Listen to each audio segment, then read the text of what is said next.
Good morning, whenever you're tuning in. This is an attempt at a quick live. We will see. I'm not known for being succinct. This is just a reply to Stacey's comment about returning to roller skating from injury. And my heart goes out to you right now because I think for any skater, no matter where they are on their journey, the fear of hurting yourself just is such a visceral, like I think when we talk about breaking a bone or something like that, our bodies are like recoiling and you can probably feel the physical effect. So our heart is going out to you right now. And anybody who is injured and not able to skate, one, we know it is such an important mental well-being tool for you, as well as a physical well-being tool. But then there's the impact of the rest of your life. If you are not able to roller skate, then you're probably not able to do lots of other things that are important or that other people in your life rely on. And then we have got all the other pressures of the people who were probably saying to you, or you can hear it in the back of your head, people saying, oh, you shouldn't be roller skating as an adult. Oh, it's so risky. Oh, it's so this, it's so that.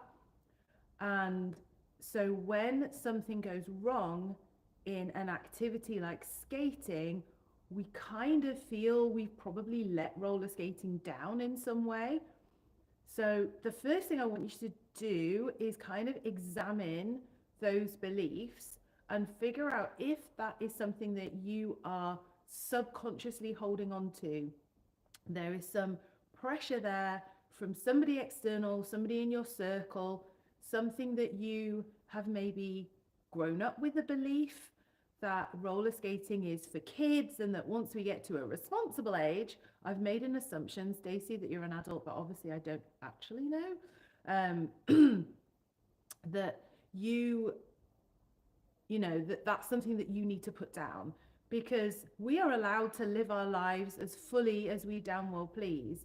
And I think it's kind of similar for there's like lots of extreme sports. I know roller skating, I don't feel it's extreme. What I do, shuffling around, not particularly extreme, but from an insurance point of view, it's considered an extreme sport. But to me, an extreme sport is bungee jumping. Not the same, not the same. Scaling a cliff face, also an extreme sport. So as long as you are taking your safety seriously, I think life is for living. And there are risks that we take, as calculated as they can be, and sometimes they go wrong. And it might be due to reasons completely beyond your control, but we have to find a way of forgiving ourselves. So I think there's like a big part of healing from any injury in terms of self-compassion, self-forgiveness, the circumstances that are around that. Can you be compassionate to somebody else if that was something, if it was something that was beyond your control? But really, anytime we put roller skates on and we go into a public space, we are accepting that we are not in control of other people around us. We can only do our very best. And so for that reason, depending where we are on our journey, we might prefer a quieter time. And that's hard to achieve if you are working a 9 to 5. Your times are going to be evenings and weekends when classically spaces are busier. So that's really hard. On the other side, once you have been injured, and this is something I can speak from some experience on, but I've not broken myself, but I've had some hideous, massive bruises and things that like a hematoma, really mega bruises that were very, very uncomfortable. I will dig through and see if I can find a picture, and I'll like post it on community wall if I can.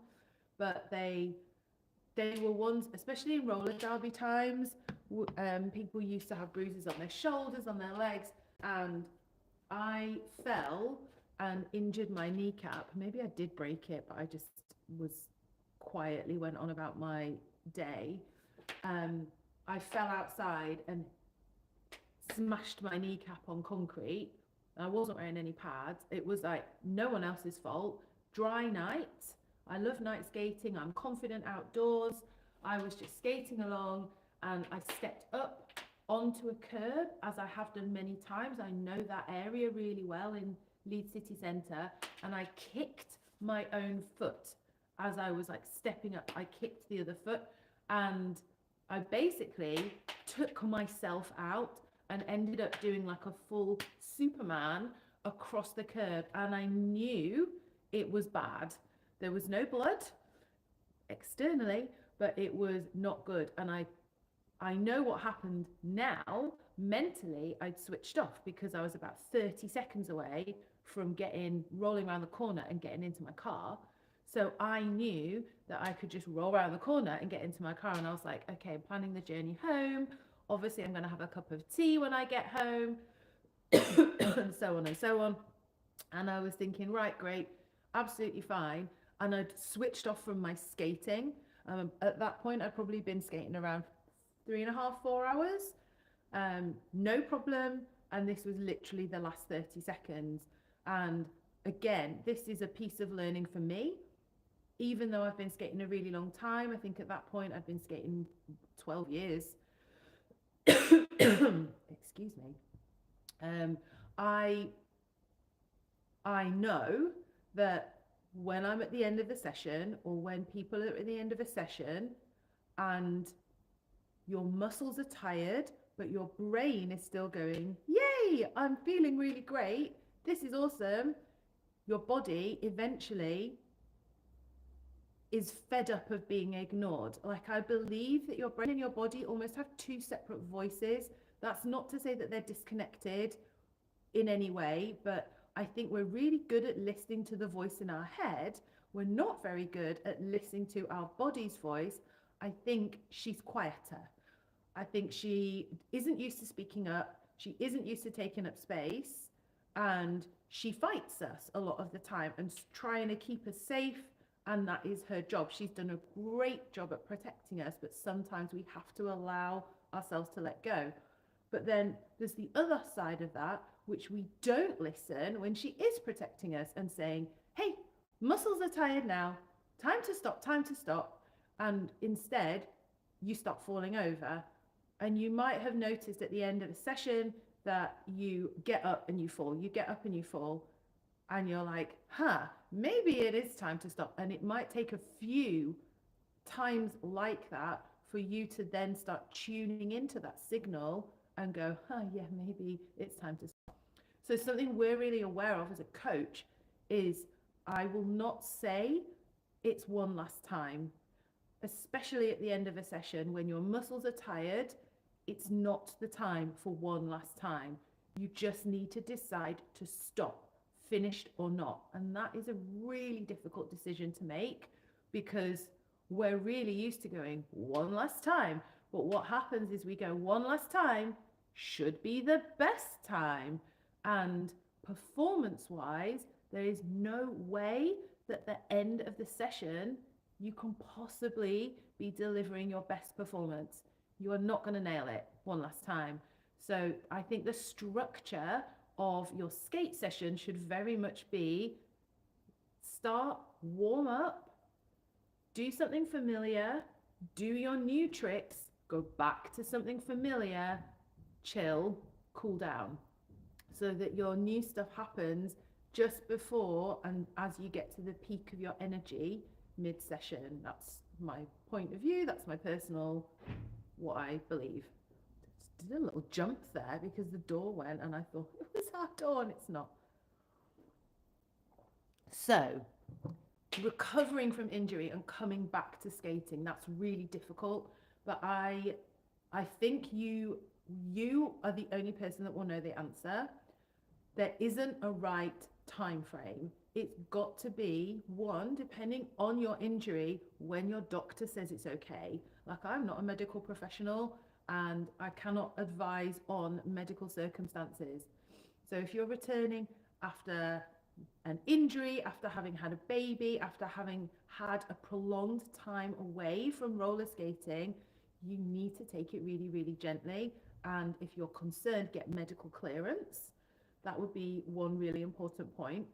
Two, you probably want to go somewhere really quiet and really calm and take it from the very beginning as if you've never skated before, because your body is now going to be in a high fear, high stress state. You We need to acknowledge that. We can't pretend that that's not happening. You're essentially gaslighting yourself. So that's not okay to do. We need to say, wow, this experience has changed my outlook on this activity for now. I need to re-educate my body and reteach it that this is going to be okay. And it might mean you have to go right back. And when I say right back, I'm talking, I'm going to start by putting my pads on and no skates. And I'm going to fall over with just my pads on so that my body understands how it feels. Maybe you're going to invest in a nicer set, a more durable, thicker, protective set of pads, depending where your injury is. I know because of my knee injury, I was like, I am not going to the skate park, not happening, because if I fall on that knee, I know I'm holding my body weight ever so slightly off that knee. Like I retrained myself to fall on the other leg because I knew it hurt when I put that kneecap on the floor. That's not advisable. I'm not at all suggesting people should do what I do. But then a friend said, Mel, maybe get better knee pads. And I'm not saying you should skate through pain at all or injury, but she said, get better knee pads because that might actually take away that fear. So I was like, okay. And I actually got the S1 Gen 4 knee pads, which have got an extra layer of like a sinky memory foam in them. And they're amazing. And I did have to practice falling on them on carpet with no skates on. And I kind of went, huh. But in fact, even before I fell, I just knelt on them and I was like tapping my knees on the floor, right? So you're going to take it as slowly as you need to go. And that was as slowly as I needed to go. And then I have skated in skate parks previously. I know how it feels when you fall. You don't slam, you slide. I mean, it depends what you're doing. But for me, I would always used to slide. So I was okay. And we managed to go to the skate park. And actually, I had quite a nice time. I didn't feel that I was achieving things that I was like 10 years previously when I was doing a lot more skate park skating, but that's also fine. My goal for the session was just to go and have a great time. Enough, not to nail any tricks.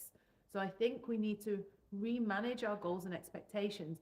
But as I say, you're probably going to be hearing from like lots of different people, get your skates back on as soon as you can, just push through it. Hang your skates up because you need to listen to your body and look what's happened to you. You've been injured now. This is kind of like anything. I think the only thing that we can do is try and drown out the chatter, evaluate where we are day by day, week by week. Once we've been given the all clear to return to activity, physical activity, and you feel okay, you have to take it at your own pace. And we also have to be okay with giving ourselves permission to change your mind basically as soon as you want to. Like, if we've never been injured badly before, we don't know how it feels. We don't know how the recovery feels. We have absolutely no idea. So deciding that we're gonna, right, I'm gonna return to roller skating now. I'm fine. I've been given the all clear. Signed up for a skate session. I'm gonna go meet my pals, my, supportive friends who are gonna cheer me on and see me through this and keep me motivated. You get there, you put them on and you're like, this was a bad idea. Actually not feeling this. It's busier than I thought. Whatever is going on in that space that makes you not feel comfortable. If your body is tense, you can't bend your knees. Any roller skating is going to be harder. So we just have to start as simple as possible and rebuild those skills with the trust in your body. So give yourself permission to change your mind. It's fine. We are allowed. It's like any new thing that we've done that we don't know about. But a lot of us, and I put my hand up here, will go, well, I've committed to this, therefore I will do it. Now, I'm not saying, okay, you've signed up for a skate session and then you go, I've committed to this, so therefore I'm going to skate. You can still be there and hang out. You can still be there and cheer your pals on. You can still be there and pootle around in a corner somewhere if that's what makes you feel comfortable. You did not sign up to have a go at something that makes you feel inherently uncomfortable. So I feel that the only thing that you can do is put yourself at the center, and only you will make that decision. But one thing that I found that roller skating has taught me is that I am better at trusting myself. I trust that I know what is best for me at any given moment. Sometimes I do need some guidance or some support from somebody, but usually I'm getting better at saying I need some support right now, or someone will go, maybe you're a bit overtired here. But you know, if in any other given moment, I do trust myself that I know best for myself. So that was maybe more rambly than I expected. I apologize, but I hope that in some way this has answered your question and it was helpful. It's not really giving you any answers because I'm not going to say yes or no. Only you know what is right for you. The main thing that I would not do right now, especially like you're 2 weeks post injury, which is not very long, don't sell your skates. Keep them until you're healed and then make a decision. And it's absolutely fine to sell them later. And you're like, I can't look at these. They reminded me of a thing. But I feel that even if you get rid of them, you're kind of putting those feelings in a box and getting them out of the way. At some point, there's like healing that needs to come from the injury and the trauma. So my urge would be, please don't sell them straight away. And yeah, I hope that was helpful today. I am wishing you lots of big healing vibes. I'm going to send them to you now. Okay. And I hope you have a really great day. Thank you for tuning in. Bye. I don't know how to stop this. There we go.